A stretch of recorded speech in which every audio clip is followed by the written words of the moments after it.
buenas tardes. Damos inicio ya a esta transmisión desde Ciudad de Panamá con Geraldine Emiliani, moderadora de este foro internacional. Durante el foro nos estarán acompañando periodistas tanto de Panamá como de otros países. Vamos a tener un contacto al final con la colega Olimpia Álvarez desde Washington, D.C., y también con la colega Crisia Recinos desde Buenos Aires, Argentina. Los periodistas de América Latina interesados en este tema tan importante para Panamá. Adelante, Geraldine.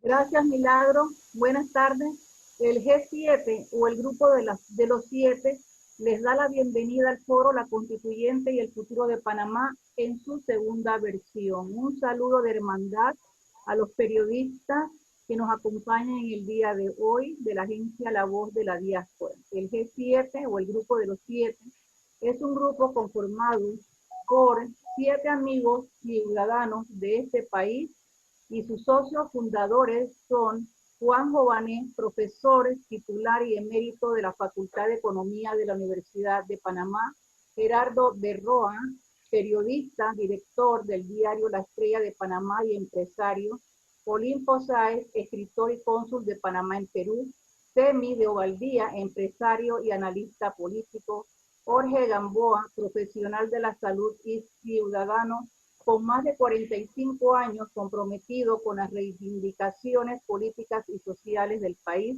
Carlos Lee, abogado, profesor de titular universitario y presidente de la Alianza Pro Justicia; y esta su servidora, Geraldine Emiliani, psicóloga clínica. Y nuestra última adquisición, la periodista con más de 20 años de experiencia, Milagros Valecillo, nuestra manager y consultora y presidenta de la Agencia Internacional de Noticias Voz de la Diáspora. Como ven, somos un grupo que una vez por semana y por más de 7 años nos hemos reunido religiosamente compartiendo pensamientos y opiniones, tratando de ayudar al desarrollo del país para evitar la autodestrucción de la sociedad en materia de justicia, educación, poder político y económico. Hemos realizado un sinnúmero de foros con este objetivo. Para el día de hoy, 21 de julio, presentamos la segunda versión del foro La Constituyente y el Futuro de Panamá, teniendo como panelistas a 2 consagrados profesionales cuya preparación académica es reconocida en el ámbito nacional. Me refiero al profesor Luis Adames y al doctor Juan Carlos Araúz. Como comentarista contamos con la presencia de Temi de Ovaldía, reconocido analista político y miembro fundador del grupo de los 7. A continuación presentamos al profesor Luis Adames para su disertación en el día de hoy. El profesor Luis Adames es licenciado en Derecho y Ciencias Políticas de la Universidad de Panamá y doctor en Derecho de la Universidad Complutense de Madrid, España, y profesor titular en la Universidad de Panamá y autor del libro ¿Cuál Constitución? Profesor Adames. Sí, muy buenas noches. Permítanme en primer lugar agradecer al grupo de los 7 y especialmente a Geraldine por su acertada coordinación de este evento, por la gentil invitación para invitarme a participar sobre este tema tan trascendental que han denominado la Constituyente y el Futuro de Panamá. Nuestra participación solo tendrá como propósito servir de aliciente para incitar, concitar y movilizar a todos los ciudadanos y a los distintos sectores sociales para participar en un proceso de construcción colectivo de las transformaciones necesarias e impostergables que deben realizarse a nuestra Constitución para construir esa nación justa, solidaria e igualitaria con que soñaron las distintas generaciones de panameños. Nosotros partimos, me gusta repetirlo, aunque ya es algo de perogrullo, que en Panamá vivimos un interregno gramsciano, que es una terminología un poco sofisticada. Lo viejo no acaba de morir y lo nuevo no acaba de nacer. Vivimos una crisis institucional de consecuencias impredecibles. Y sin entrar en detalles, desde el sentido de la responsabilidad, llegamos a la inaplazable necesidad de promover un proceso constituyente para refundar las instituciones republicanas, para asumir los retos y desafíos del siglo XXI.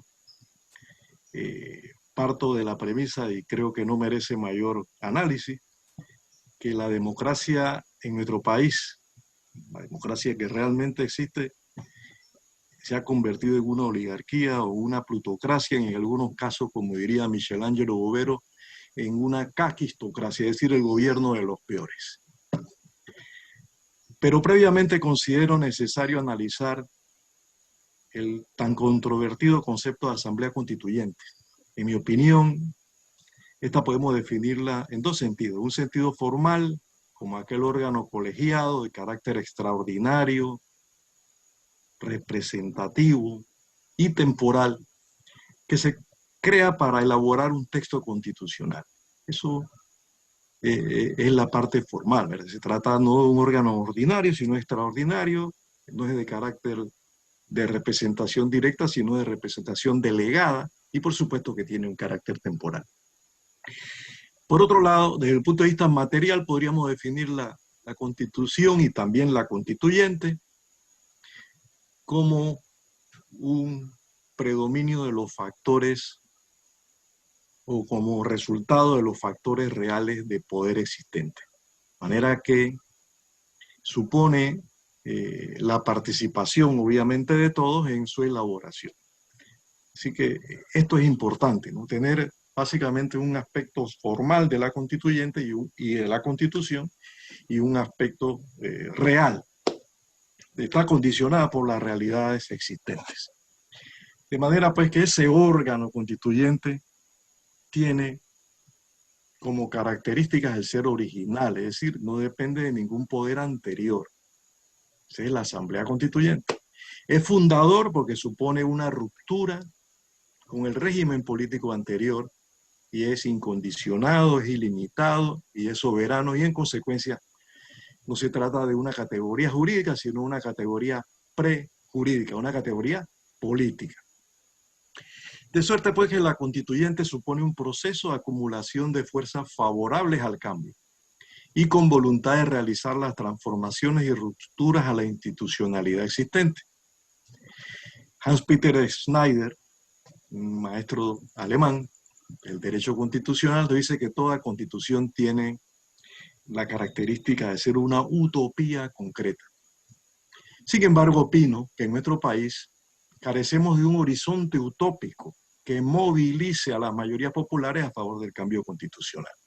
Falta, y eso es algo que hay que recalcar, un proyecto mínimamente factible que ilusione a nuestro pueblo, que lo convoque, que lo incite a participar de ese cambio. Y ese proyecto obviamente tiene que ser pensable, deseable y realizable.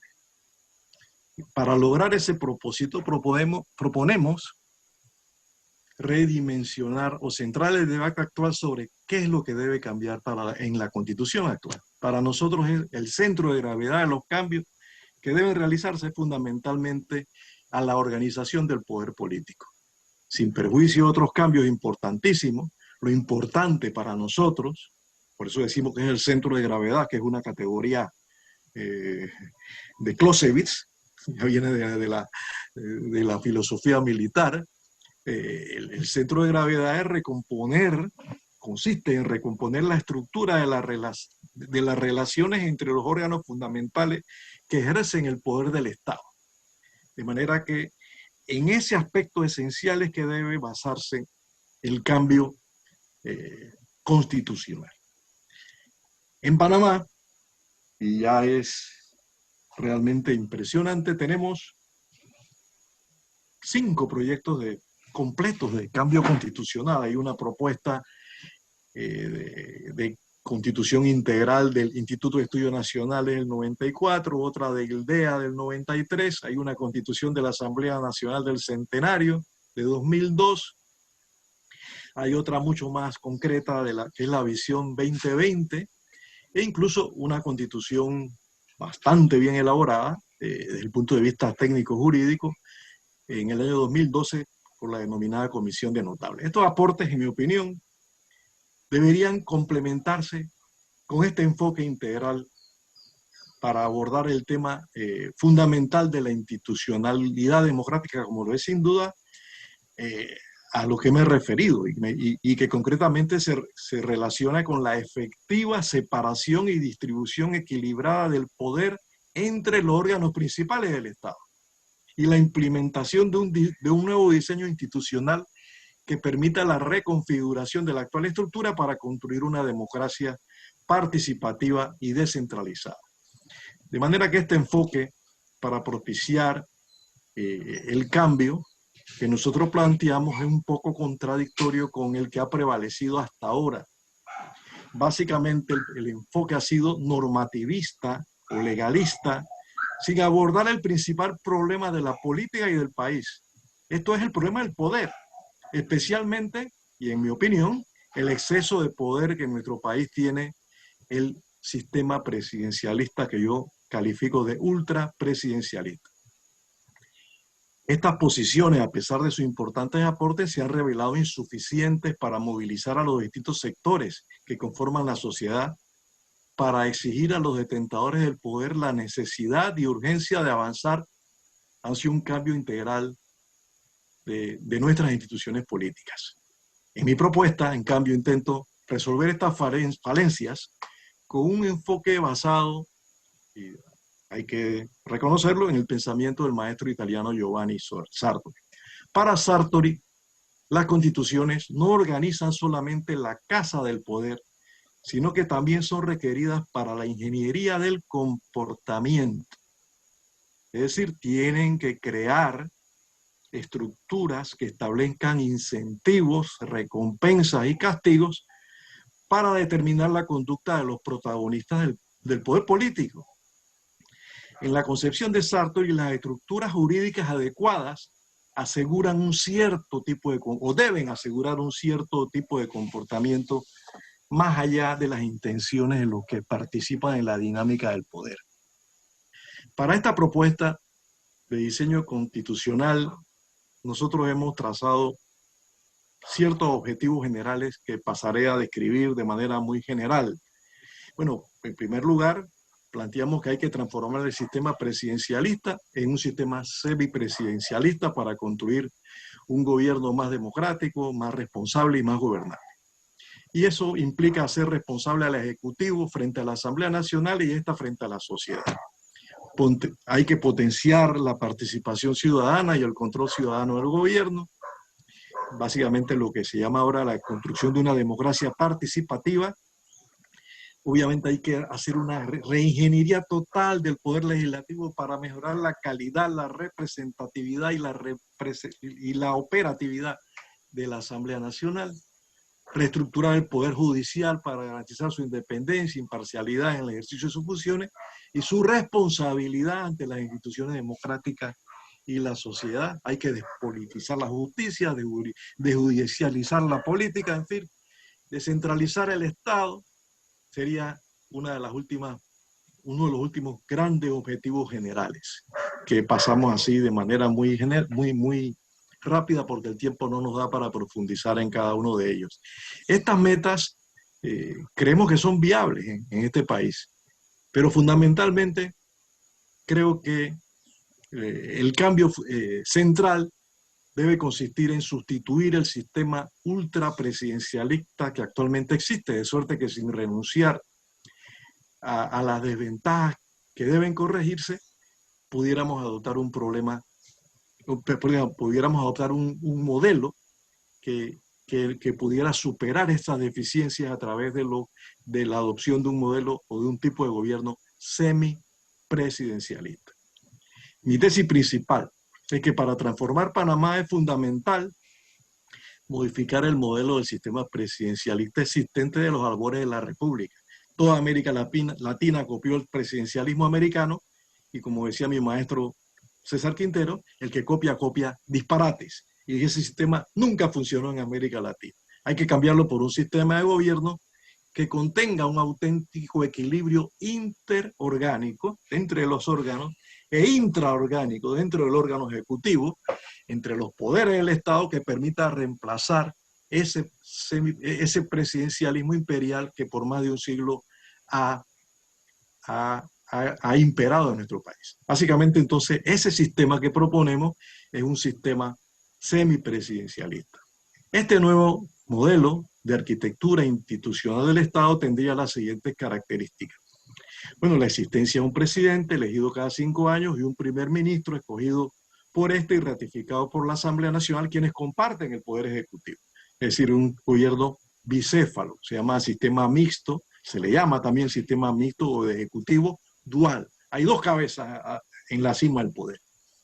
El presidente, que es elegido directamente por el pueblo, es independiente de la Asamblea, pero el primer ministro no lo es y puede ser removido por la mayoría absoluta de los diputados. El presidente puede en determinadas circunstancias excepcionales disolver la Asamblea y esta remover al gobierno y al primer ministro. Este sistema, a simple vista, pues, puede parecer más complejo, y de hecho lo es, que el actual presidencialismo imperial que impera, y para muchos, y eso me ha pasado en varias intervenciones donde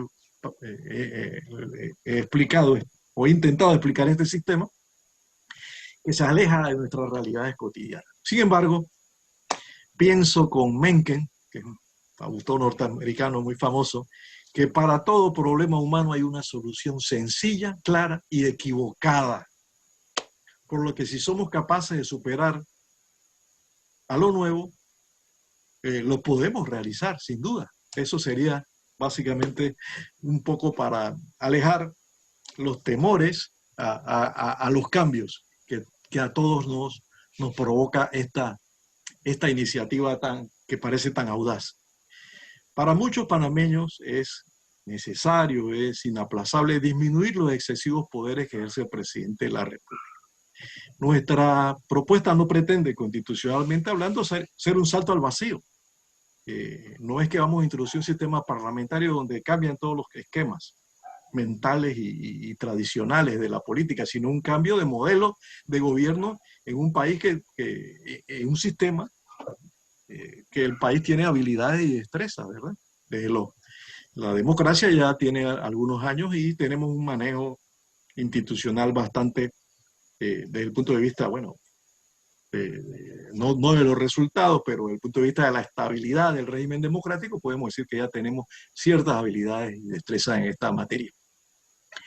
Y bueno, este complejo modelo, que después podemos conversar más en detalle sobre él, básicamente no se agota en los órganos fundamentales del poder, sino que también implica un proceso de construcción de instituciones de participación ciudadana y de control del gobierno. Implica también la introducción a la Constitución de instituciones básicas a la democracia semidirecta, como los plebiscitos, los referéndums, las consultas de iniciativas populares de ley, la revocatoria efectiva de mandato, con la creación de toda una serie de instancias para el control de poder por los ciudadanos a todos los niveles del gobierno. Y esto se complementaría adicionalmente, finalmente, con una efectiva y moderna y funcional descentralización del Estado, un tema que también es otra asignatura pendiente de la democracia panameña. No ha habido manera de implementar el proceso de descentralización, que ya alcanza cantidad de años y no ha sido posible. De suerte, pues, que tenemos que trabajar juntos para que todas estas propuestas que tenemos se logren desarrollar a través de un proyecto de construcción consensuado de manera colectiva. Esto es una tarea impostergable y creo que estos foros contribuyen en ese sentido. Las cotidianas revelaciones sobre actos de corrupción generalizado en casi todos los órganos de poder del Estado ha colmado la recurrente resignación de los panameños ante estos hechos, de manera que hay un índice tremendo de indignación que se concreta en una exigencia de poner fin fundamentalmente a la impunidad y a la corrupción generalizada que existe. De no administrarse, pensamos nosotros, con prudencia la indignación ciudadana, podríamos abocarnos a lo que Pisarello, autor español de origen argentino, llama procesos destituyentes, de manera que son procesos que básicamente lo que provoca son las caídas de los gobiernos, ¿no? Básicamente hay que recordar, y él lo analiza muy bien en un librito sobre el tema, cómo estas causas de autocrática, de generación, provocaron procesos constituyentes en Túnez, en Egipto, en Islandia, y así ha sido en Chile. Bueno, últimamente en Chile aunque no ha llegado a ser proceso destituyente, sino en estos países que mencioné sí cayeron los gobiernos, pero no creo que estemos aquí, ni ninguno se plantea, obviamente, entrar a esa etapa tan drástica. Aún estamos a tiempo para que la clase política encuentre los consensos necesarios para reorientar esas expresiones de rabia e indignación y hacia la realización de un pacto de Estado contra la corrupción y la impunidad que culmine de manera consensuada con la convocatoria de una asamblea constituyente como el mejor instrumento capaz de concretar las aspiraciones de nuestro pueblo, que pide cambios profundos en nuestro modelo institucional. Bueno, un poco parafraseando a Rosa Luxemburgo, podríamos decir que estamos ante la clásica disyuntiva de constitución o barbarie. Esa sería mi intervención preliminar. Muchas gracias. Muy bien, profesora Adames, muchas gracias. Continuamos con el análisis de una constituyente y ahora nos toca la intervención del doctor Juan Carlos Araúz, licenciado en Derecho y Ciencias Políticas de la Universidad de Panamá. En la Universidad Complutense de Madrid obtuvo su título de doctor en Derecho, en Negocios Internacionales, en Derecho Internacional y Derechos Humanos. Doctor Araúz, sea bienvenido. Buenas tardes, Geraldine. Muchísimas gracias por la invitación y encantado de compartir aquí con el grupo y sobre todo honrado de la invitación. Bueno, creo que el profesor Adames ha hecho una visión muy integral sobre la panorámica que implica todo el tema constitución y sus problemas. Sin embargo, quisiera conversar sobre matices de estas realidades que hoy día ponen de contexto que es una realidad, que la transformación del Estado panameño es un reclamo colectivo. Sin embargo, pareciese ser que no encontramos la fórmula que nos una y que la fórmula que pueda resolver a corto plazo las situaciones que se plantean como los motivos de sobresalto permanente en la sociedad. Quiero traer a colación, por ejemplo, el día de ayer se hace público que la Corte Suprema de Justicia emite una sentencia de inconstitucionalidad sobre el tema del toque de queda y los permisos por cuestión de género. Luego que esos fallos toma conocimiento público, reiteradas preguntas nos llegaron en cuanto a cuáles son los efectos de la sentencia de inconstitucionalidad. Y muchos en su malestar de las medidas que se tomaron en un momento determinado no podían asimilar que básicamente el fallo era de orden teórico, porque la Corte Suprema de Justicia no puede imponer a quien viola la Constitución la destitución, por ejemplo. Entonces se van creando reclamos de tipo colectivo, en donde pareciese ser que los extremos con los cuales la administración pública se conduce ya no tienen contrapesos dentro de la estructura actual de la Constitución que nos rige. Esa realidad obviamente nos pone en el dilema de que todos los sectores de la sociedad vamos quedando sin respuestas a el deterioro visible en todos los ámbitos de la vida nacional. Y allí entonces surge la problemática de cuál es el mecanismo más efectivo para adelantar en corto tiempo los mecanismos de transformación. En el caso que nos ocupa desde el Colegio Nacional de Abogados, desde el tiempo atrás de la administración que me toca a mí llevar adelante, y décadas atrás, el tema constitucional ha representado un motivo de análisis. Voy a compartirles un enlace al chat en donde está digamos, el antecedente en donde la abogacía organizada planteaba el modelo de la constituyente paralela como un mecanismo de auxilio, uno de los congresos que la abogacía organizada realizó en la década de los 90. Desde esa época, la abogacía organizada se implicó de una manera u otra a que los temas constitucionales representaran motivo de participación. En el paso del tiempo, el Colegio de Abogados tuvo incidencia sobre el paquete de reformas constitucionales que se presentaron en la mesa de la concertación nacional que no vieron la luz. Luego, distintos sectores de la sociedad comparecen y se acercan al Colegio de Abogados con la iniciativa de motivar una asamblea constituyente paralela en la cual el colegio, de forma desinteresada y con entusiasmo, propuso que podríamos ser el espacio de diálogo para adelantar este movimiento. Y así surge el movimiento Yo Firmo por Panamá, que el Colegio Nacional de Abogados representa en este momento como una opción de iniciativa para colocar en el ambiente ese camino del cual aspiramos a que pueda lograrse.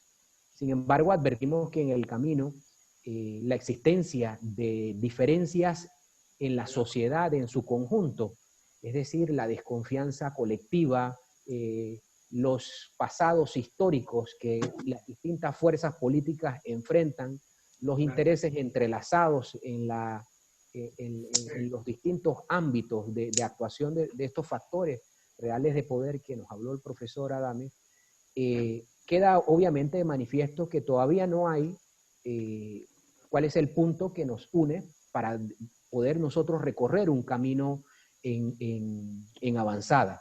Las preocupaciones que nos albergan en este momento sería lo siguiente.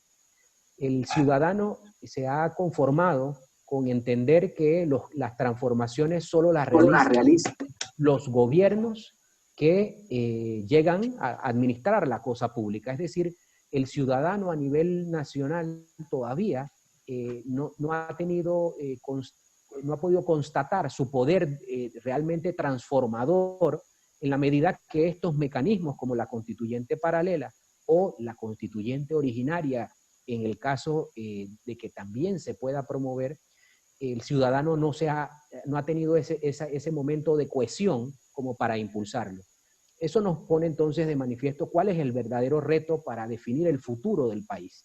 Nuestro futuro no es otro que entendimiento, diálogo y razonamiento, porque como se dijo en la conversación previa a este panel, realmente esto no es un tema de aporte teórico, técnico, jurídico, en donde llegará alguien con un concepto de los distintos temas. Esto es un tema de sensaciones, de emociones, y aquí entonces el desafío es prácticamente de cómo nosotros como sociedad vamos a volver a esas tempranas épocas de ser buenos compañeros, de ser una sociedad más solidaria, de entender los principios sobre los cuales se transforma y poder aferrarnos de lo que nos une más allá de lo que nos pueda dividir como el verdadero camino de transformación. Por eso el tema para nosotros desde la abogacía organizada representa un poco también del diálogo franco, sin hipocresías, de cualquiera de que sean las fórmulas que permita una transformación del Estado panameño, implica actuar sin egoísmos y también sin banderías en las que cada quien pueda ostentar intereses personales o de grupos o de simplemente movimientos en un momento determinado. Esa aspiración que representa verdaderamente el rol transformador del Estado nos coloca en la disyuntiva que nosotros como sociedad, en la medida que hemos convertido todo lo que pasa en la vida nacional en un carnaval de un dime que te digo y en la confrontación permanente entre todo lo que se hace, y aquí nadie podemos reconocer en otro cualidades, ni tampoco podemos reconocer aciertos, en un momento de tanto colapso como lo es esta época de pandemia, en donde nada se salva y la institucionalidad del país está simplemente por el suelo, queda entonces como aliciente estos espacios de poder hacer reflexión que el problema no es de las fórmulas, el problema es del panameño y su convencimiento en el deseo de transformar realidades que no tiene que llegar otro a transformarlas. Si desde el punto de vista de la constituyente paralela, la meta es alcanzar 581.000 firmas para iniciar un proceso de transformación y los ciudadanos no se implican y no toman control para alcanzar esa meta, al menos los que puedan coincidir en esa visión, obviamente el reto del país no es realmente el mecanismo, es la actitud individual con la que el panameño por largas décadas se ha ido ensimismando, el individualismo con el cual el panameño ha tenido que coexistir, porque prácticamente la ausencia de programas estatales en beneficio, las deficiencias en la enseñanza, en la educación, tanto primaria, secundaria, universitaria, la falta de oportunidades para tener trascendencia dentro de la vida en sociedad, obviamente es un motivo suficiente para encontrar respuestas a por qué esa situación de que el individuo se ha colocado simplemente aislado de todo el ruido de lo estatal, de los cambios de la política institucional. Esa particular situación, obviamente, es la que yo colocaría en el contexto de realmente el problema de Panamá. Y ese problema de Panamá, obviamente, dentro de esa causa primaria, que es la que quiero identificar como la causa primaria de la situación actual, entonces me hace ligar a todo lo referente a la Constitución. Es cierto, tenemos problemas constitucionales, tenemos deficiencias dentro de la estructura del Estado panameño. Sin embargo, en la medida que esos cambios, para que puedan tener verdaderamente vida dentro de la estructura del Estado, solo va a ser por medio de consensos, y cómo las fuerzas enfrentadas históricamente con el ciudadano frustrado y lleno de señalamientos y de reproches a lo largo del tiempo, podríamos conciliar. Y esa respuesta para mí estaría básicamente en nosotros unificar una respuesta en torno a lo siguiente. En 3 años volverán a existir dentro de nuestro país elecciones presidenciales, todos volveremos a soñar y creer que llegará un nuevo presidente que transformará y que cambiará. Nos daremos cuenta luego en 2 años más que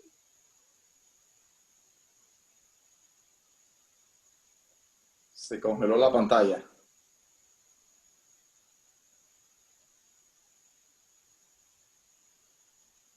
Juan Carlos, si escucha, la pantalla se congeló.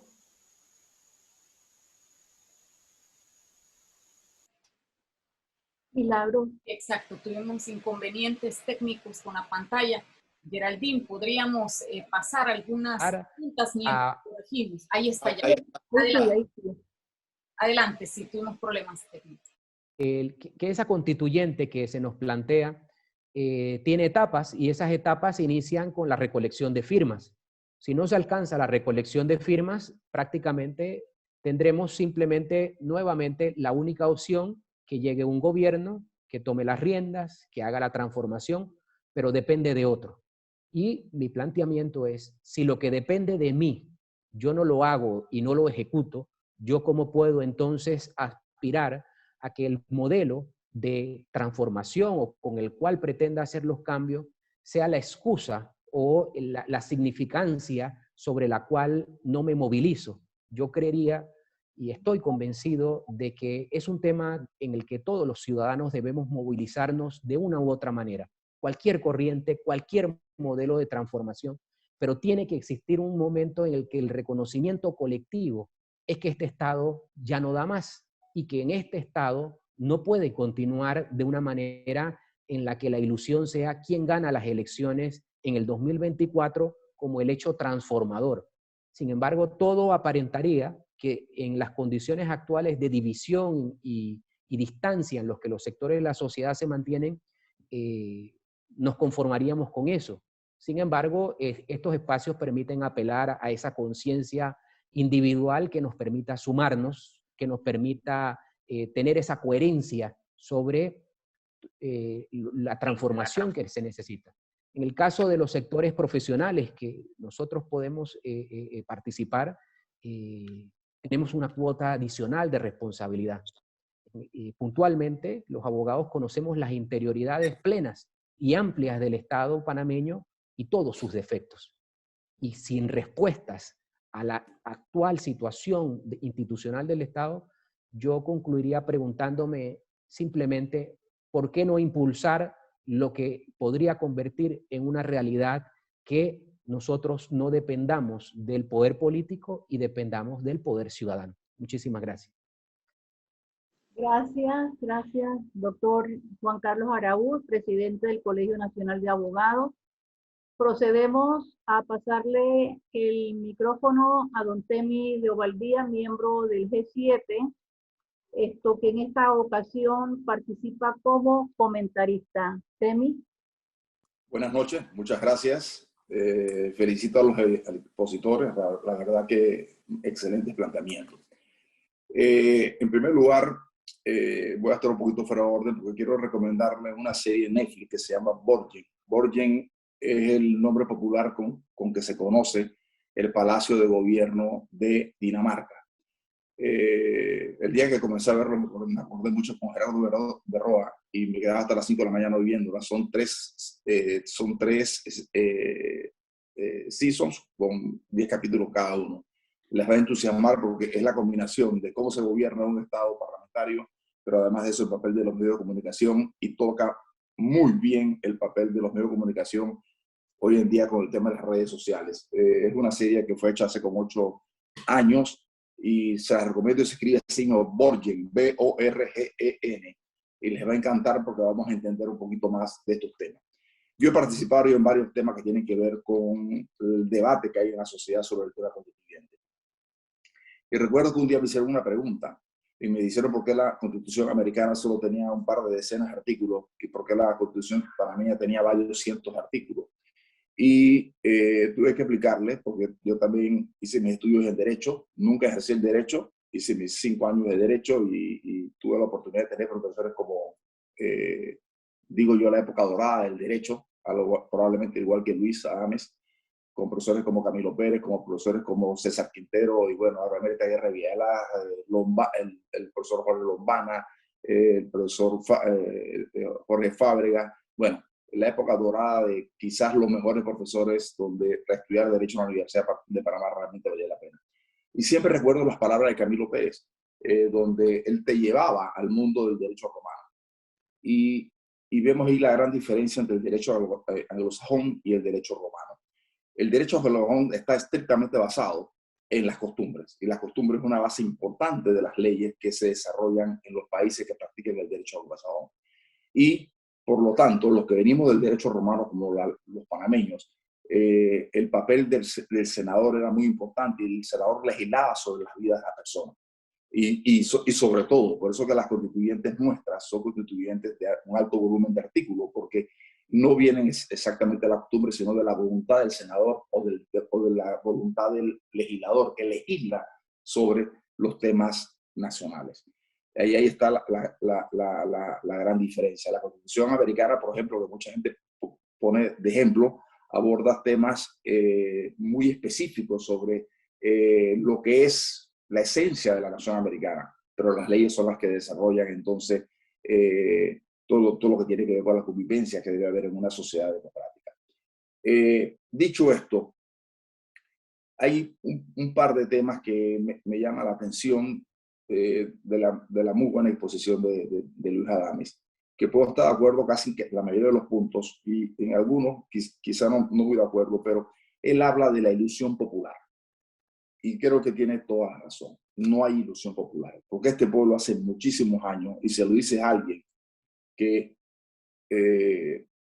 desde muy jovencito, desde los 15 años, fue político, en plena dictadura militar, y que siendo el secretario privado del doctor Ricardo Arias Calderón y después mi suegro, se puede imaginar lo que fue ese mundo de montañas rusas, de la actividad contra la dictadura. Y de ahí recuerdo perfectamente al gran amigo Jorge Gamboa Rosemena, que aunque teníamos posiciones diferentes, sí fuimos aliados en la lucha frontal contra la dictadura militar.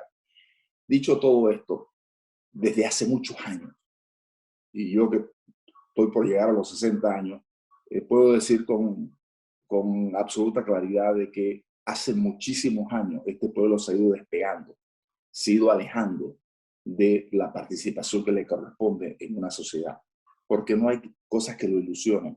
Y ha habido momentos específicos de ilusión. Sí, lo hubo con la vuelta a la democracia, pero muy pronto hubo desilusión y esa desilusión ha ido creciendo bastante. Hubo una ilusión cuando hubo el golpe de Estado y hubo cierta ilusión de sectores sociales en el país. Después eso se fue derivando en lo que terminó pasando con Noriega. Hace muchos años el pueblo panameño ha dejado de creer y no tiene ilusión para creer en un mundo político que pueda transformar el status quo precisamente para mejorar las condiciones de vida de esa población. Esa ilusión popular, desde mi punto de vista, en vez de crecer, va a aumentar. Por lo tanto, hay un elemento fundamental de que no podamos seguir avanzando a aquellos que creemos en un proceso constituyente. Es un elemento fundamental. Yo recuerdo claramente cuando se hizo la constituyente colombiana de 1991, cuando era presidente Gaviria. Y yo recuerdo, porque tengo amistad con quizás hoy en día el más famoso constitucionalista colombiano, Juan Manuel Charri. Juan Manuel Charri, que participó, de hecho, en ese proceso constituyente. Yo recuerdo que muchos años después hablábamos. Y él decía que se había hecho en Colombia la mejor constitución de América Latina, y que esa constitución hecha en Colombia en el año 91 iba a servir de base para futuros procesos constituyentes, porque era una constituyente moderna, era una constituyente que iba a ser un ejemplo para las Américas. Y resulta que en la primera elección, después de la constituyente, se eligió el 85% de la misma gente que se le criticaba y que volvió al poder en nuevas elecciones como mandato constitucional por los cambios que hubo. Y por lo tanto el país no terminó cambiando como se debía. Eso significa que yo no creo en la constituyente, claro, bueno, yo creo en la constituyente. Sin embargo, tenemos que ir un poquito más allá, entendiendo de que si no tenemos un pueblo educado que entienda precisamente de que necesitamos ciertas reglas básicas en una sociedad, que se debe acercar a una constituyente para poder mejorar las cosas y que esas reglas sean respetadas y practicadas por la población, mucho me temo de que no vamos a avanzar gran cosa. Otra cosa que habló el amigo Luis Adames es el tema, y que destaco porque me gustó algunas cosas que planteó, el tema de bajar el tema del semipresidencialismo. Y yo me gusta el término de llamarlo semipresidencialismo porque creo que eliminar el tema presidencialismo como que no va con lo que somos como pueblo, como culturalmente en América Latina. Y ahí tendríamos que buscar quizás afinar la fórmula, pero yo creo que es un excelente aporte que ha hecho Luis Adames, porque el tema del presidencialismo sí es bueno, muy bien para los pueblos, pero si es malo, evidentemente tenemos las consecuencias. Nuestro resultado ha sido, en América Latina, casi en su totalidad, que el presidencialismo ha sido negativo para los pueblos, y quizás buscando una fórmula intermedia, como él llama, mixta, que nos permita que los pueblos les gusta, como decía un amigo mío, los pueblos les gusta que haya reina y carnaval. No hay carnavales si no hay reina. Y cuando vienen las elecciones tiene que haber reina y carnaval, porque si no hay reina y carnaval, los carnavales no son buenos. Entonces, por eso que las elecciones panameñas es como especie de... Y alguien además agregaba que en Panamá los grandes... el Hollywood panameño termina siendo los políticos, porque son los que generan el morbo y generan toda la fantasía esa que se crea alrededor de las estrellas. Y en Panamá algo de eso hay, y eso no se puede eliminar a la noche a la mañana, y esa parte me gustó de la disertación de Luis Adames. Por otro lado, Juan Carlos Araúz, saludos Juan Carlos, habla de algo que es totalmente cierto. la falta de unidad y de desconfianza que hay entre nosotros mismos. Es totalmente cierto. Y mientras esa falta de unidad, en este momento hay varios grupos pidiendo firma para la constituyente, no hemos sido capaces de unirnos para crear fuerza, generar ciertos consensos de las cosas que nos unen.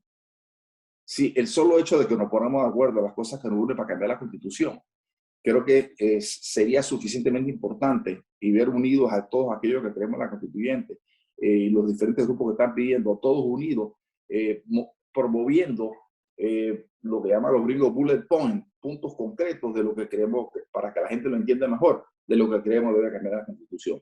Pero mientras esa unidad no exista, y por eso que hasta hoy, lamentablemente, yo lo vaticiné, que la recolección de firmas no iba a ser exitosa, porque no existe la unidad.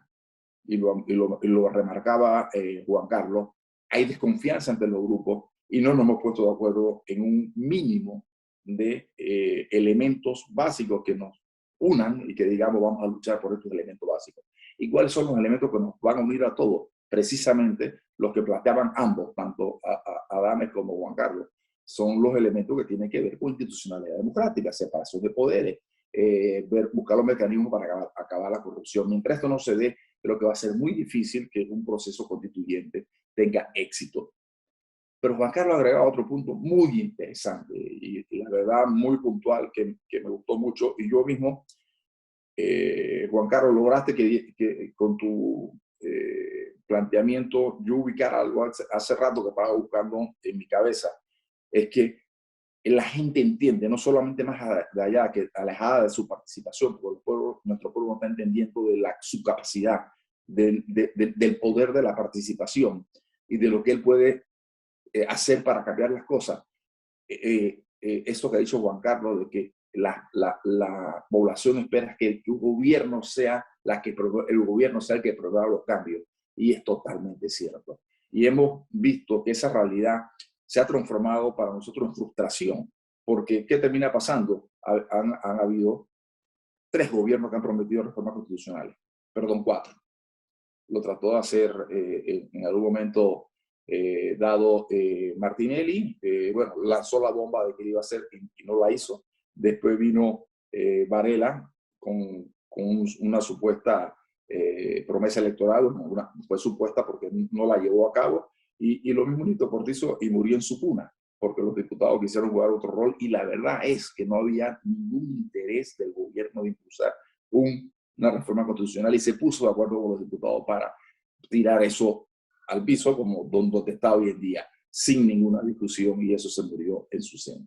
Yo termino diciendo lo siguiente, porque sobre esto me puedo quedar una hora hablando, porque hay muchas cosas que decir. Estoy seguro que Luis Adame, te voy a invitar a tomar un café porque me interesa mucho, y con Juan Carlos Araúz pudiéramos tener tertulia de 2 horas sobre esto. Y yo les quiero solamente, teniendo la experiencia política que he tenido, y siendo estudioso por el tema político, porque me gusta, porque lo he vivido, he viajado por el mundo, conozco América Latina como la parte de mi mano, y yo veo venir un proceso que no me está gustando. Veo venir un proceso con gobiernos de ultraizquierda, y lo comentaba anteriormente a Guajobané y a Yenalili, pero a la vez van a venir golpes de estados, y vamos a revivir la época donde los gringos van a promover golpes de estado en Perú, y probablemente en Colombia si gana Petro, y vamos a volver a la época de los 70 y los 80. Y nosotros, entonces, se va a profundizar más el hecho de que vamos a estar bajo el paraguas del Estado, como decía Torrijos, que hemos quedado bajo el paraguas del Pentágono, porque la enmienda de Conchini le permite a los gringos intervenir para proteger el canal de Panamá en momentos de que los gringos, por su lado, unilateralmente decidan que ese canal de Panamá está en peligro.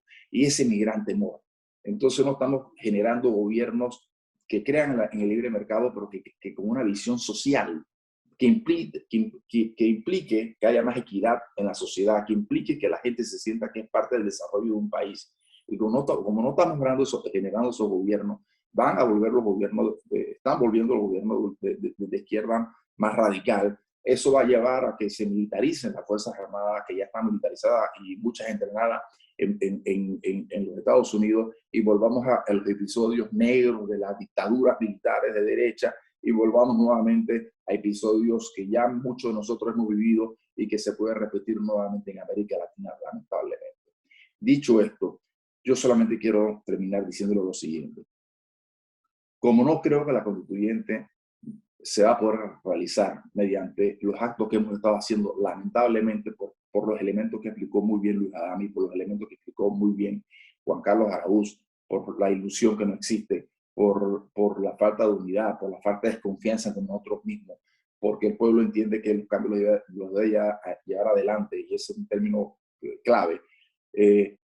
Creo que hacia el 2024 lo que debemos hacer, gente como nosotros, gente seria, gente que no tiene cola de paja, gente que está preocupada por el país, es que una de las propuestas básicas es apoyar una candidatura, apoyar a una propuesta, a una alternativa política realmente comprometida en ser un gobierno hasta de transición, por llamarlo de alguna manera, con el compromiso de que ese gobierno realmente desde ahí, por eso el peso de la palabra, de la frase dicha por Juan Carlos, de que ese gobierno realmente sí vaya con la convicción completa de llamar a un proceso constituyente serio, que probablemente lo más seguro que sea un proyecto constituyente originario. Y hoy en día he escuchado a diversos personas hablar de que la constituyente paralela por sí sola ya es una constituyente originaria. La única diferencia, y los que son abogados lo saben, es que la originaria puede asumir los poderes completos del Estado, y la paralela es llamada para un fin específico. Por lo tanto, el Estado puede seguir funcionando con los gobernantes que tiene y la asamblea que tiene. La originaria puede abrogarse los derechos de ella asumir todos los roles de una sociedad desde el punto de vista de lo que significa el poder. Yo creo que ese debe ser el camino hacia el 2024, fabricar, buscar, lograr que unidos vaya una candidatura presidencial con un compromiso muy serio de que va a llevar adelante un proceso constituyente, que se haga ese proceso constituyente, que se llame a un referéndum, que llame a una constitución los primeros 6 meses, que se instale de inmediato, se llame una constituyente, que esa asamblea esté a los 7 o 8 meses instalada, y que se le dé 6 meses para legislar, o 7 o 8 meses para legislar, y pueda darle al país mediante nuevamente la reafirmación del sí por parte del pueblo panameño. Creo que ese es el camino que queda. Lo demás, todos lo sabemos. Creo que vamos a seguir haciendo nuestras, y disculpen el término, nuestras pajas mentales, y no vamos a poder lograr hacer realmente el proceso constituyente que queremos. Eso es todo lo que quería decir, y muchas gracias. Gracias, don Temi. Excelentes, muy buenos los puntos de vista del profesor Adames, del doctor Araúz y de don Temi, de Ovaldía. Milagros. Muchísimas gracias, Geraldine. Vamos a pasar rápidamente a la fase de preguntas. Tenemos una del público, el señor Enrique de Obarrio. Dice: felicidades y gracias a los organizadores y a ambos panelistas. Gracias, Gerardo y Geraldine. Pregunta para ambos panelistas. De lograrse la convocatoria por parte del Tribunal Electoral y posterior elección e instalación de una asamblea constituyente, y existir un acuerdo o consenso de una mayoría de esos constituyentes en cuanto a convertirse en constituyente originaria y remover el carácter paralelo, ¿apoyarían ustedes esa decisión? ¿Qué podría incluso implicar la decisión de promover enseguida cambios en los órganos de poder constituido? Esa es la pregunta de Enrique de Obarrio para ambos panelistas. Adelante.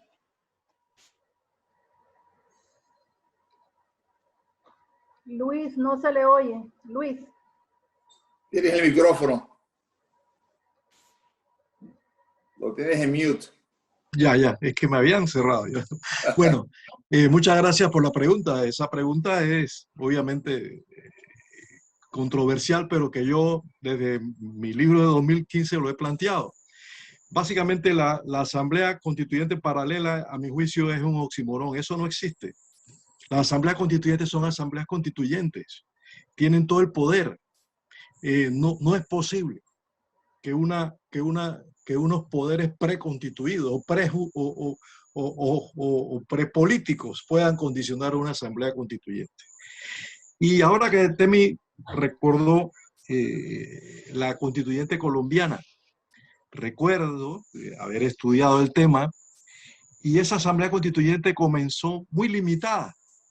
No le llamaban ni siquiera asamblea constituyente, le llamaban asamblea constitucional para reformar la constitución. ¿Y qué pasó en esa asamblea constituyente?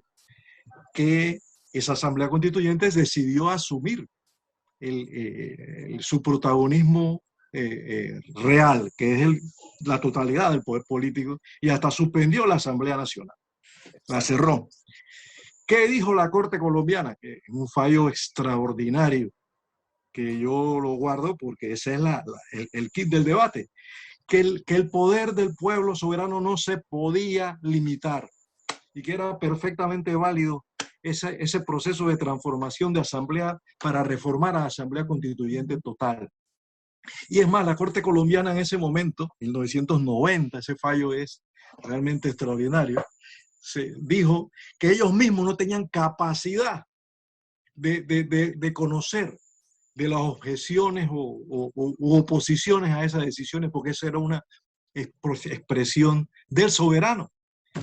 Así que a mi juicio siempre he planteado, y sé que es un tema de debate, que es posible que esa asamblea, como lo hicieron los franceses, la primera asamblea constituyente del mundo comenzó así, declarándose a sí misma, autodesignándose total u originaria, como le llamamos ahora, con la capacidad de transformar el poder.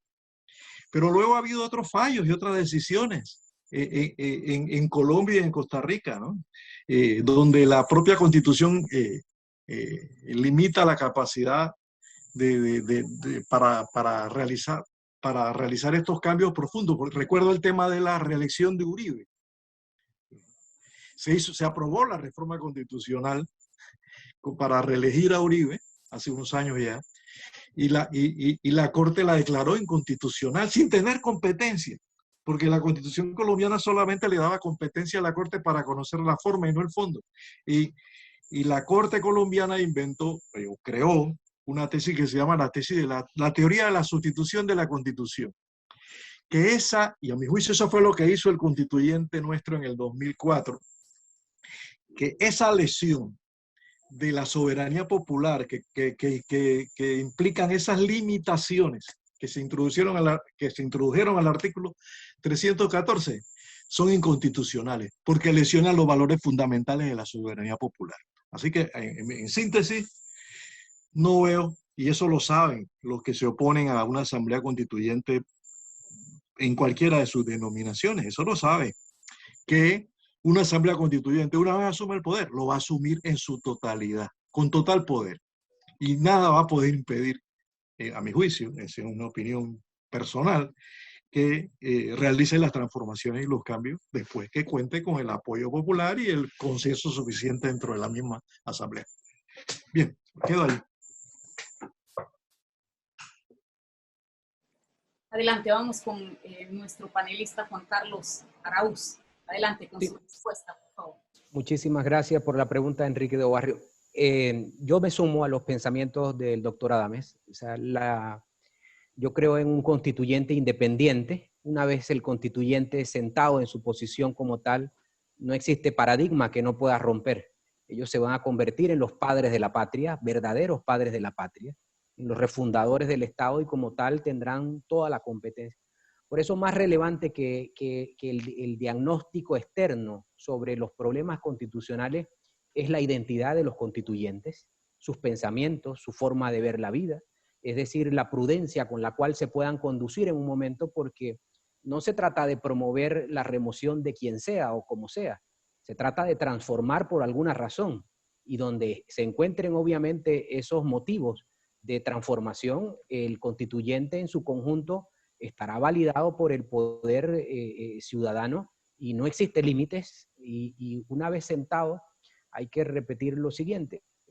La constituyente paralela simplemente establece el mecanismo de llegada y una vez instalada la asamblea constituyente, se transformó simplemente en el poder ciudadano del cual tanto se ha podido escribir y relatar sobre sus fuerzas, su fortaleza y sobre todo su poder arrollador. Y en esa vía yo soy un convencido que los constituyentes ni pueden ser condicionados ni lo serán. Es decir, lo que nosotros como ciudadanos debemos aspirar a que sean grandes constituyentes, gente con visión, con una experiencia y un recorrido que verdaderamente represente el aporte para esa transformación genuina del Estado, y de lo contrario simplemente son pequeños bálsamos dentro de las situaciones que se viven. Pero en conclusión, yo respaldo la libertad del constituyente y creo en que simplemente no existe diferencia entre la paralela y la originaria en el momento en el que están sentados. Muchísimas gracias. Tenemos varias preguntas de colegas periodistas. Vamos a comenzar con nuestros colegas de Panamá. Pregunta Ereida Prieto, del periódico La Prensa. Estamos ante un régimen en exceso presidencialista, por lo que hay que restarle facultades al mandatario del país. Pero, ¿cuáles serían específicamente las facultades que se restarían al presidente? ¿Y quién o quiénes las asumirían? Adelante con nuestros dos panelistas. Muy bien, yo creo que ese es el kit de la cuestión, ¿no? Es fundamental el cambio del sistema, ¿verdad? El cambio del modelo, donde el presidencialismo concentra facultades exorbitantes, muchas de ellas incluso no expresamente consignadas en la Constitución. Hay un fenómeno que los constitucionalistas llaman de mutaciones constitucionales, ¿no?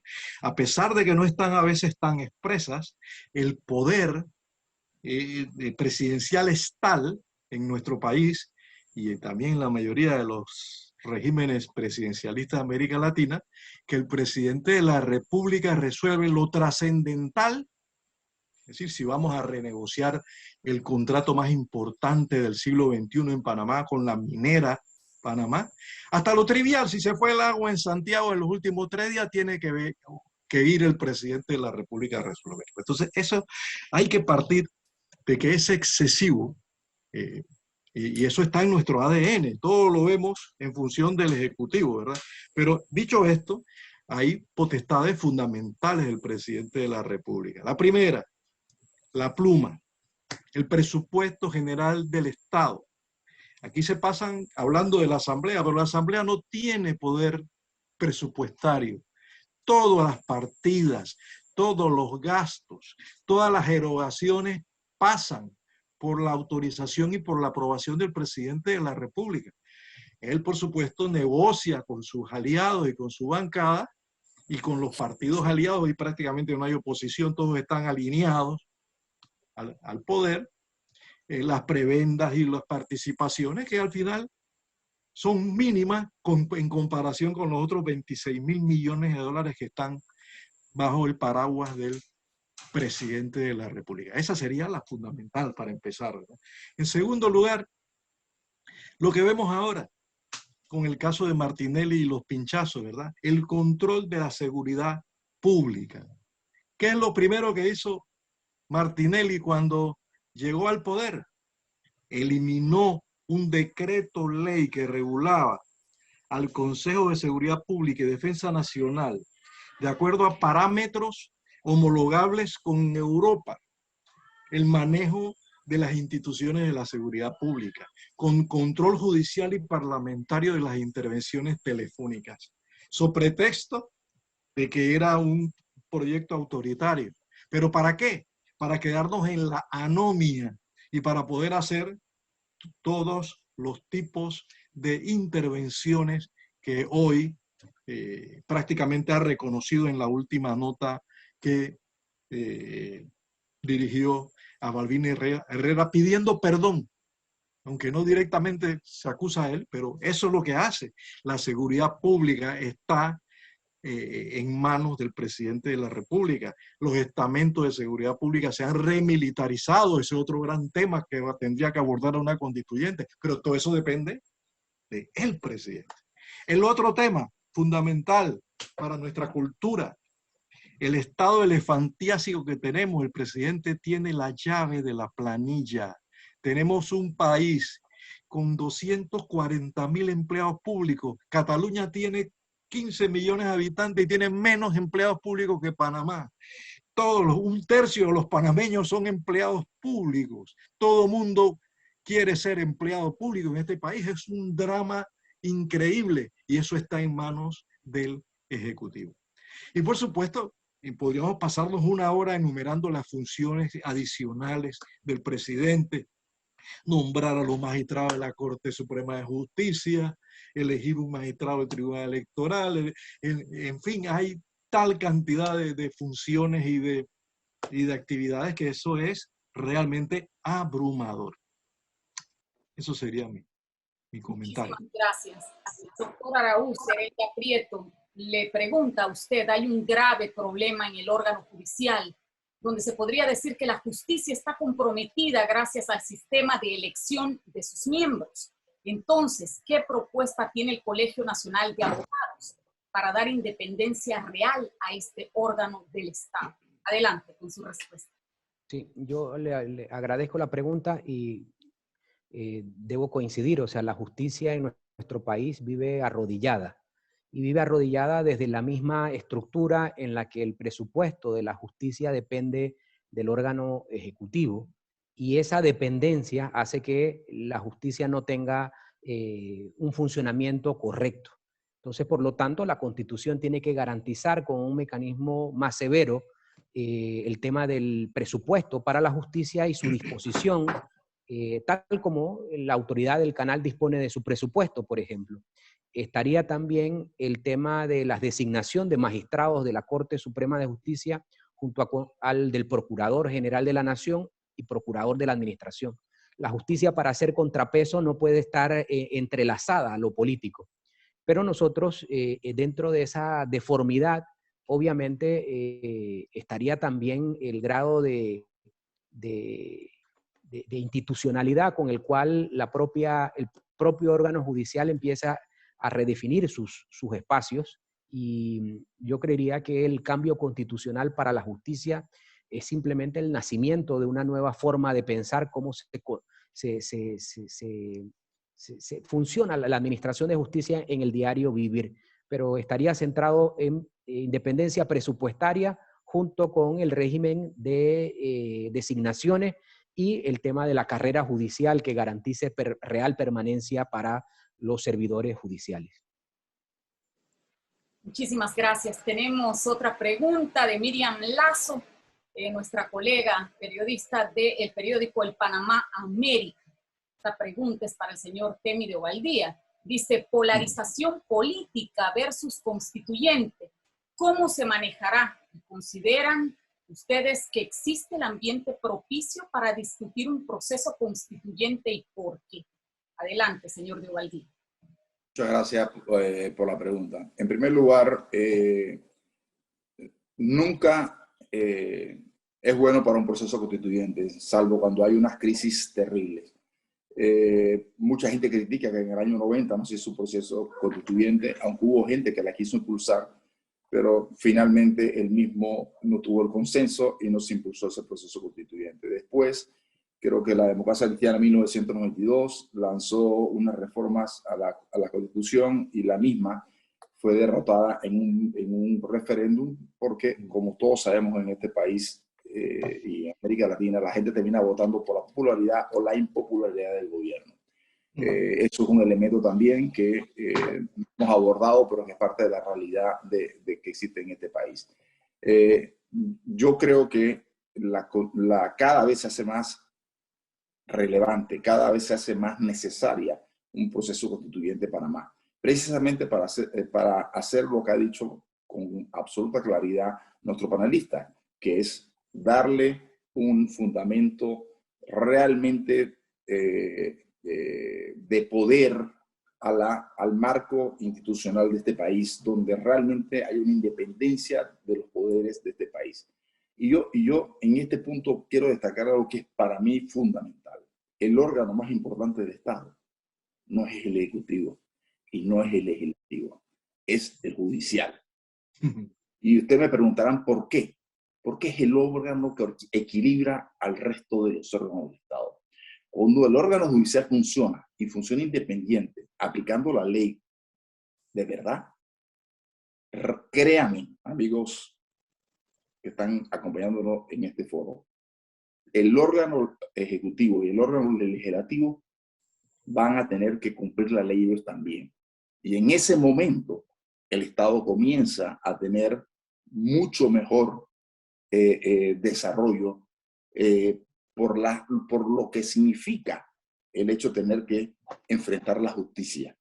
Y uno de nuestros grandes males es la corrupción. Es un mal, ya es un cáncer viejo que ya ha hecho metástasis en la sociedad panameña, que incluso, y lamento decirlo, está insertado incluso en alguna parte de la población. Y entonces no es tan fácil arrancar eso de ahí.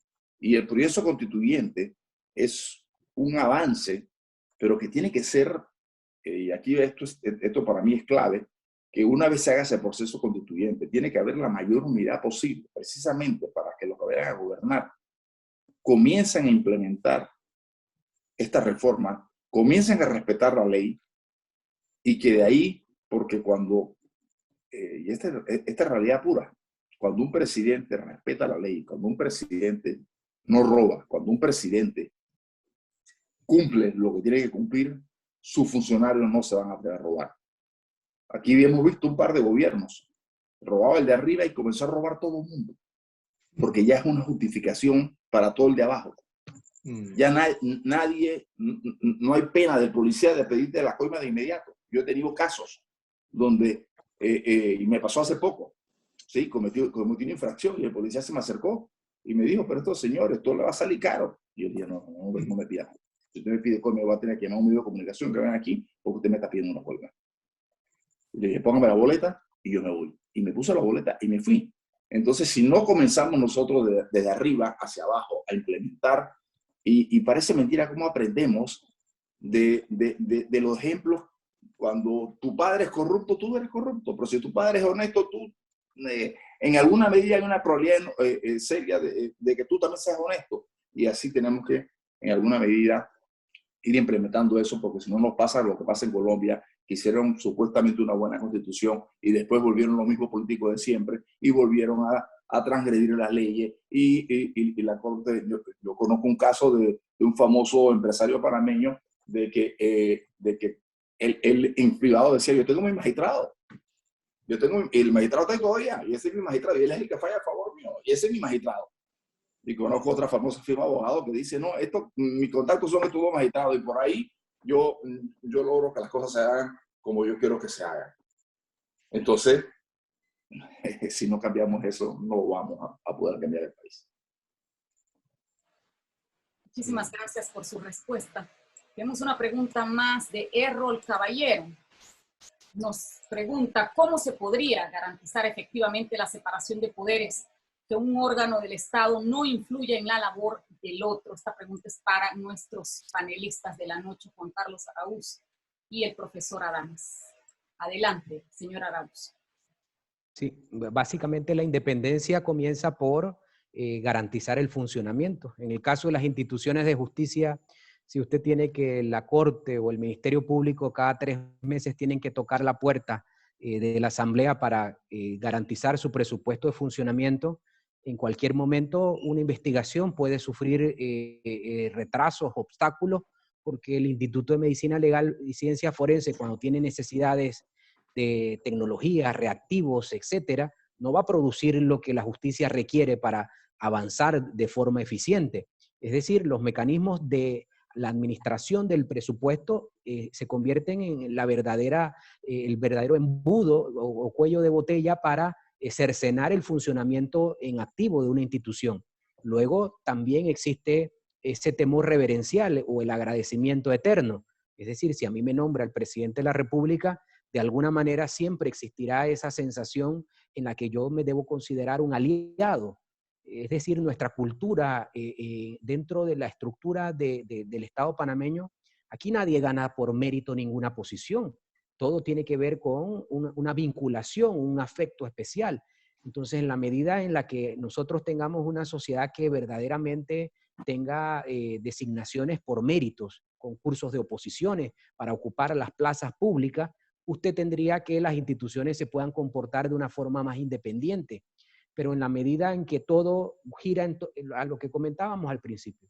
Si yo sé que en la próxima elección las probabilidades que gane está el partido político, eso refleja cierta masa que se aglutina en torno a esa posibilidad como una fórmula de tener trascendencia social. Aquí la búsqueda del poder político representa todo, en donde las designaciones, el control de las planillas, el control de todo lo político representa lo que el panameño inclusive anhela como tal. Esa transformación es también mental en torno a las estructuras de cómo se integran las posiciones. Si los partidos políticos supiesen que no son cuotas políticas, sino que son concursos en donde van a competir todos los partidos políticos y van a ganar los mejores, indistintamente sean Cambio Democrático, o PRD o de lo que sea, nosotros tendríamos una conducción política.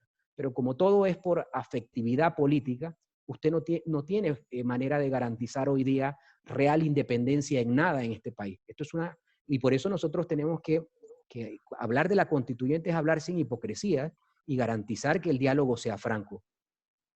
Todo el país y su estructura política está destinada para aparentar efectividad, aparentar esa ilusión, aparentar cambios, pero en el fondo nada cambia, simplemente cambian rostros con visiones momentáneamente para su grupo, pero el modelo de que la planilla le pertenece a un partido político, eso es una ley escrita en piedra.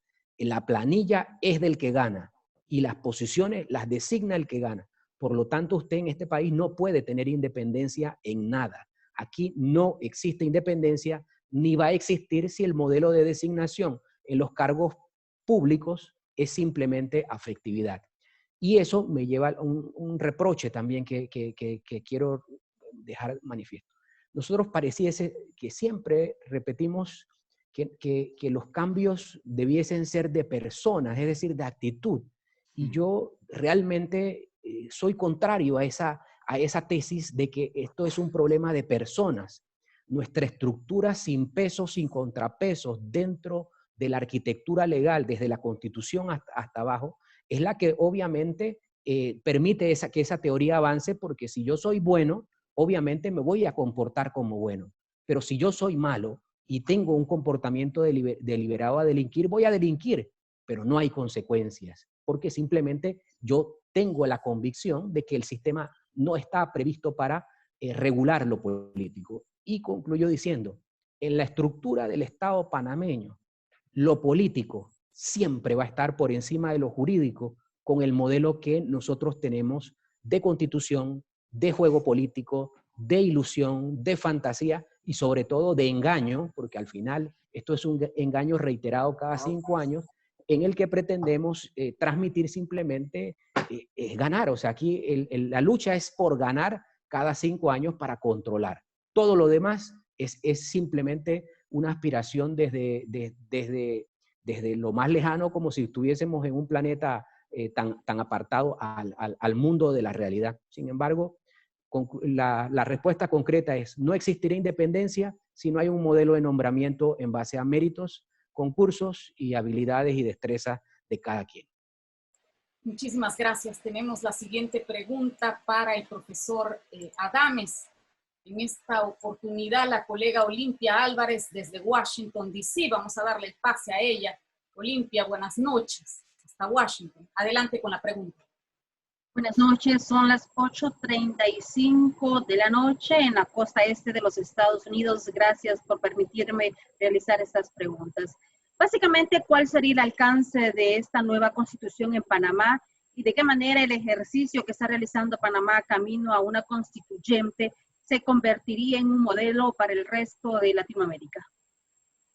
Sí, muchas gracias por la pregunta. Efectivamente, el alcance que nosotros planteamos no se limita solamente a Panamá, a pesar de que obviamente por razones de nuestra propia nacionalidad está pensado para Panamá. Nosotros hacemos una crítica de fondo al modelo presidencialista copiado de los Estados Unidos. Y lo que proponemos es un cambio del sistema hacia un modelo que hemos definido como un modelo mixto, un modelo de ejecutivo dual, un modelo que organiza de manera diferente la casa del poder, de manera que ese cambio implica una corrección del presidencialismo autoritario, centralista, oligárquico, tradicional de todos los países de América Latina. Lamentablemente se han hecho constituyentes, y ahí anoto el comentario que hacía Temido Valdía de la Constitución colombiana, una constitución jurídicamente casi perfecta, pero políticamente un desastre porque mantuvo las estructuras básicas del poder oligárquico tradicional en el presidencialismo excesivo del presidente colombiano. Todavía lo tienen, no funciona el sistema. Entonces lo que nosotros planteamos es un rediseño de esa casa del poder a través de una refundación del órgano legislativo, a través de la supresión del financiamiento privado de las campañas políticas y a través de una nueva estructura en el órgano ejecutivo, donde el poder del ejecutivo se comparte con un primer ministro y el presidente gobierna necesariamente en conjunto y está obligado a gobernar de manera concurrente con ese primer ministro.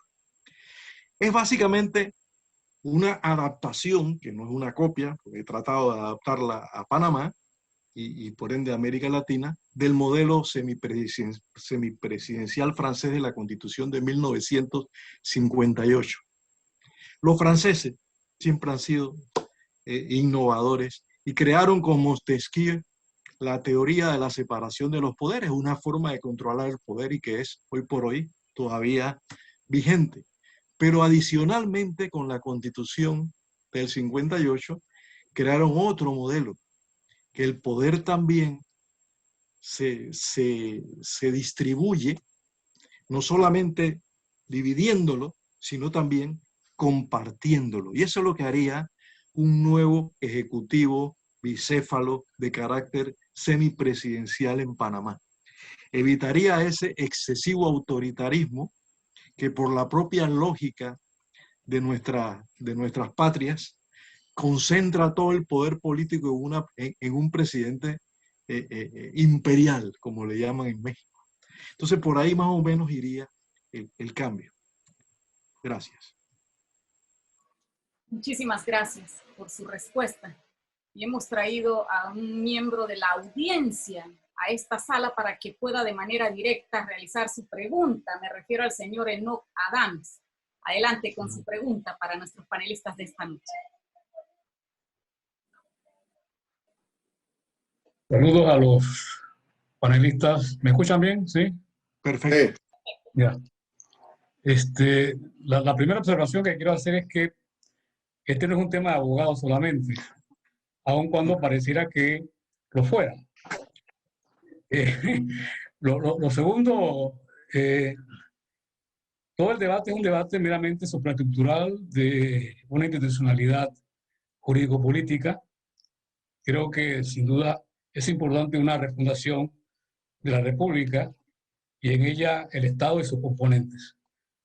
Sin embargo, cualquier juicio que se le haga a este hiperpresidencialismo, Luis, tiene que conectar con la matriz socioeconómica del país. Yo creo que hay una fuerte organicidad o simbiosis entre la forma política, es decir, el orden de dominación política y la manera como se organiza la matriz socioeconómica transitista panameña.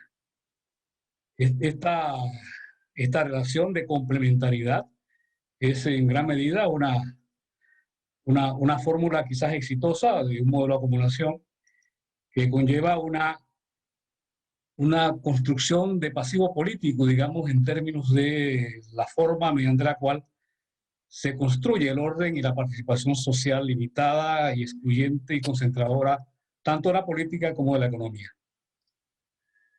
Sin embargo, en el aspecto meramente supraestructural, digamos, del tema jurídico-político, Gargarella hace una distinción entre el componente orgánico de la Constitución y el componente dogmático de la Constitución. Yo creo que es de docencia hacer esa distinción, porque el debate pareciera ser que no hay, es decir, hay una indiferencia con respecto a los componentes de la propia Constitución y cómo estos componentes de alguna manera ordenan de manera distinta el orden político y la convivencia. Tú Luis, te has dedicado básicamente al tema de la arquitectónica del poder, que es la parte orgánica de la Constitución. Sin embargo, está el tema de la dogmática, es decir, de los derechos. Y este es un tema que es muy sensible en la sociedad panameña, en algunos sectores, porque de alguna manera es herencia de la Constitución del 46 y hay algunos juristas y sociólogos que plantean que tiene un contenido altamente socializante, para decirlo de alguna forma, entre comillas, en lo que refiere al tema de los derechos, ¿no? En un contexto neoliberal como el que estamos, donde pareciera ser de que el tema de lo colectivo sucumbe al tema de lo individual, hay un riesgo muy fuerte en torno a la importancia que tienen los principios colectivos de derechos frente a la famosa autonomía individual del derecho meramente personal, ¿no? Hoy lo hemos visto básicamente en torno a la cuestión de la pandemia, es decir, lo que se reivindica es el derecho individual y hay toda una arremetida con respecto al derecho colectivo de la sociedad de preservarse así como colectividad. Y bueno, este debate entre lo individual y lo colectivo habría que un poco definirlo frente a las nuevas consideraciones de derechos ampliados que hay hoy día en la sociedad y en el mundo. Pero mi punto es básicamente uno. Como un abogado, ambos, entienden el problema de la reforma constitucional en torno a una sociedad tremendamente desigual, con una gran fractura social y regional, donde el tema de la exclusión y de la concentración del poder es correlativo a la propia forma mediante la cual se organiza la economía y la sociedad, ¿no?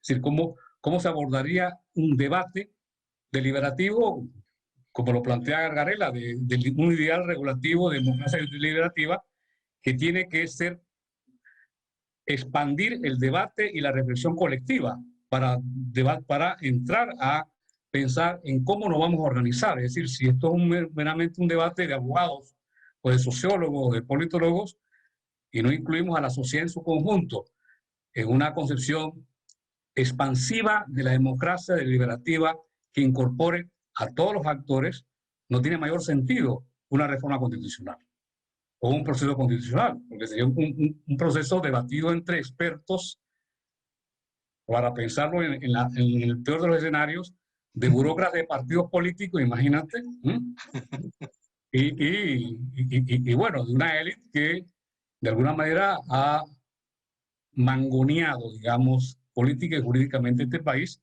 con fórmulas de simulación política como lo ha dicho Carlos Araúz. Es decir, aquí hay toda una simulación de participación cuando realmente es un conjunto vacío, sin real deliberación colectiva y ciudadana, ¿no?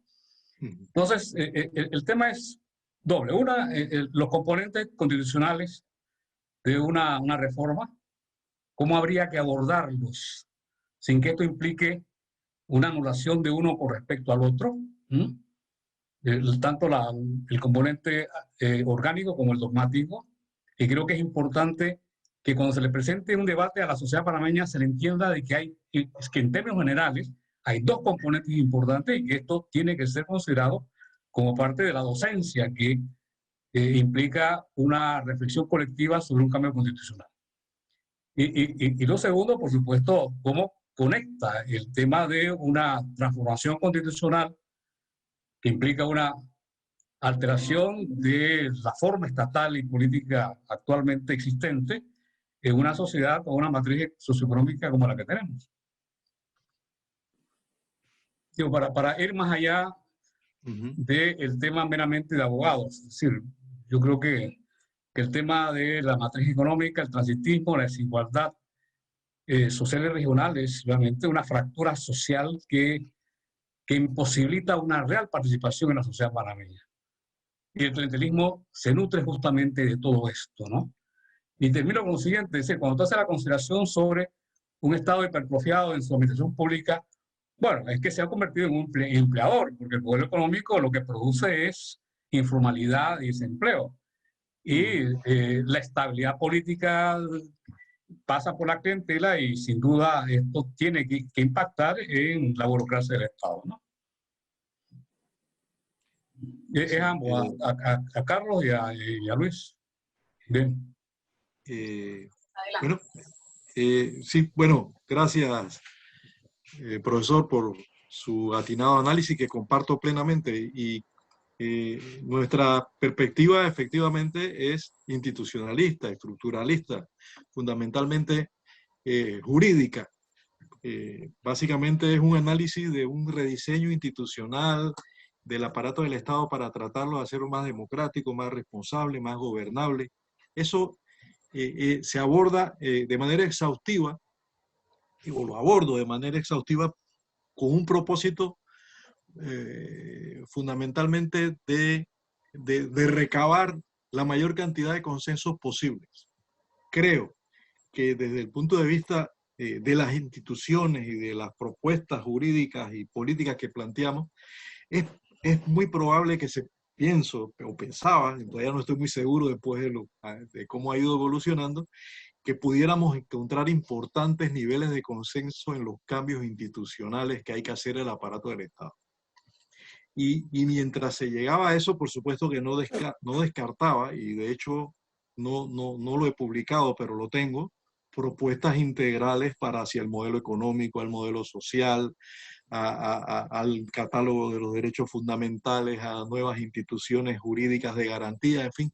Pero ese debate todavía, a pesar de que hay que correlacionarlo, y creo que tienes toda la razón en que hay que plantearlo para ilusionar un poco, como hemos planteado a la sociedad con algunos cambios, no lo he hecho para no provocar todavía disenso, porque ahí es donde de verdad vamos a entrar a los cambios reales, ¿verdad? Si planteamos cambios en el derecho a la salud, en el derecho al agua, en el derecho al patrimonio del no renovable del país, ahí vamos a tener niveles de confrontación tremendos.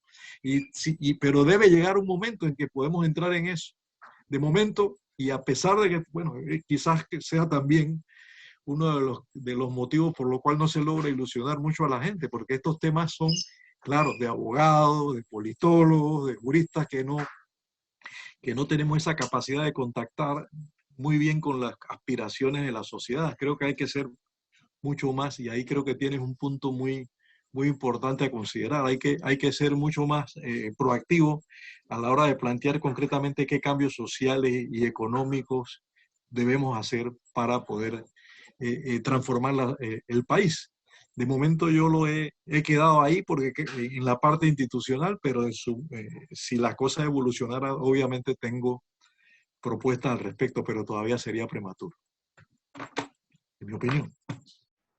Muchísimas gracias. Adelante a nuestro segundo panelista. Sí, yo compartiría la visión de que esto no es un tema de abogados o de intelectuales, este es un tema vivo de la sociedad en su conjunto, y obviamente que parte de la propia normativa constitucional, en el caso de la constituyente paralela, establece que los constituyentes representarán toda la geografía nacional. Eso garantiza evidentemente que la visión va a surgir desde todos los rincones del país. Obviamente que los aspirantes a constituyentes en su momento se tendrán que ganar el afecto de sus comunidades para validarles, y en muchas de las oportunidades es posible que esos constituyentes no sean intelectuales sobre distintos temas. Simplemente ellos van a ostentar el afecto de una comunidad que en él confía para guiarlos a un entendimiento de muchos temas que se tendrán que plantear en un escenario nuevo. Es decir, el constituyente va a pasar por un proceso de aprendizaje y de formación dentro de esa mesa amplia, y aprenderán entre los 60 constituyentes inclusive a dialogar, a llegar a consensos y a transmitir necesidades y visiones compartidas. Por eso, esta etapa obviamente de motivación para que se dé una asamblea constituyente se va a diferenciar de lo que es cuando se sienten los constituyentes a redactar. Normalmente, una persona para redactar antes de poder escribir ha tenido que documentarse ampliamente sobre distintos temas. Y los constituyentes es posible que el tiempo de trabajo pasen más del 70% aprendiendo y la redacción tome escasas semanas.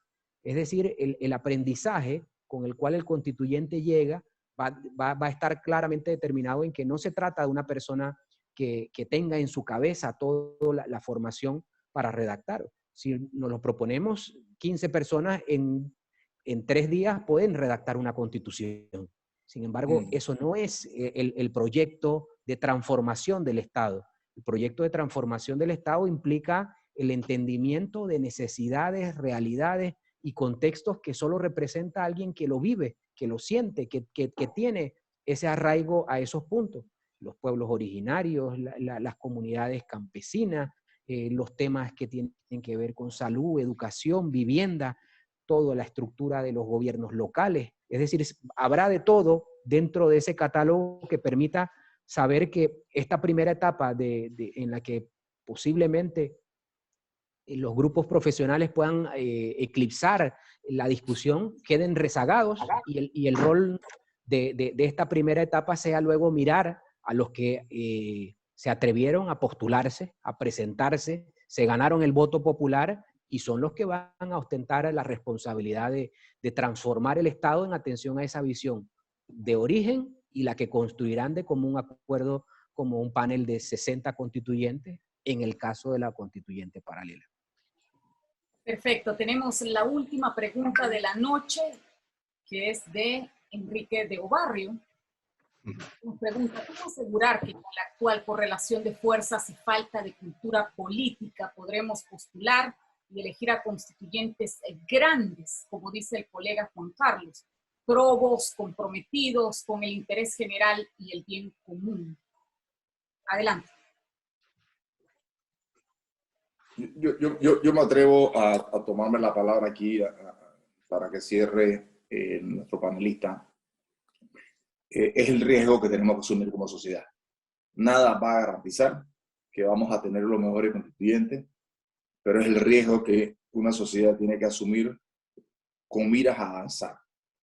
Y ahí va a ser un trabajo de gente como nosotros, de tratar de, no solamente de convertirse en constituyentes, sino también hacer conciencia ciudadana de la necesidad de elegir a los mejores para que vayan a hacer el trabajo que tenemos que hacer. Eso yo diría como primer elemento. Hace un rato le hicieron una pregunta a Juan Carlos y aunque comulgué con todo lo que dijo, de cómo garantizar que haya realmente respeto a la institucionalidad y que haya verdadera independencia entre los órganos del Estado,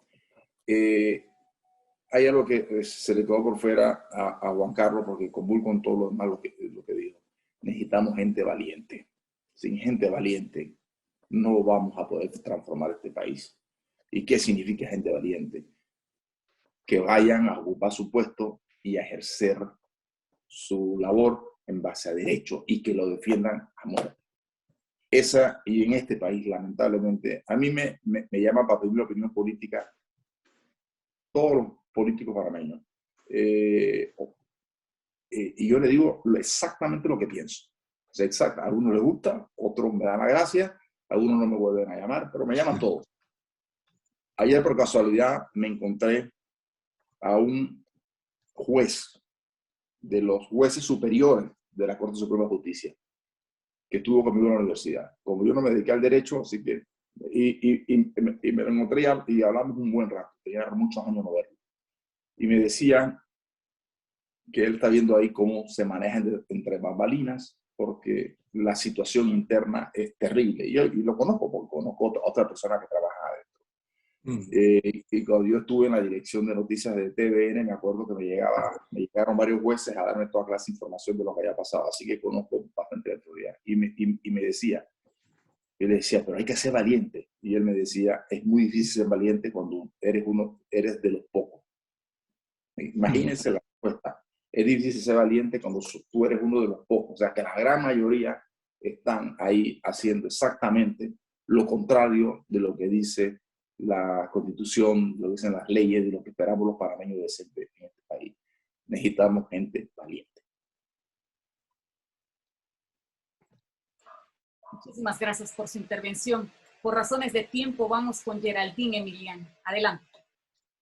Se le agradece infinitamente a los dos panelistas, al profesor Adames, al doctor Juan Carlos Araúz, a don Temi, por su participación en este foro, al público en general, a la agencia de La Voz de la Diáspora, al G7 y a nuestra consultora y manager Milagro Valecillo por su tiempo.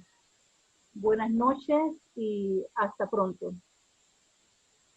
Muchas gracias por la invitación. Gracias. Hasta luego. Que no sea la última. Yo muy encantado de estar con ustedes. Ah, qué bien. Gracias. Gracias. Hasta luego.